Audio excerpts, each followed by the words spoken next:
You ask Tiger to solve. This deals with linear equations with one unknown. The final result is x equals -2/55. Let's solve it step by step.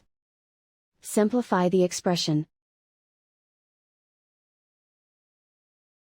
Group all constants on the right side of the equation. Add 2/11 to both sides. Combine the fractions. Combine the numerators. Reduce the zero numerator. Simplify the arithmetic.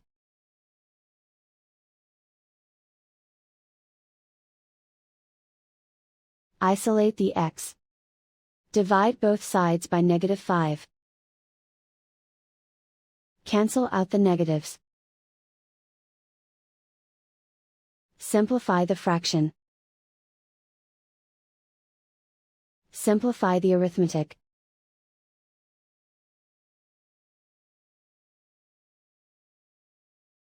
And so the final result is x equals -2/55.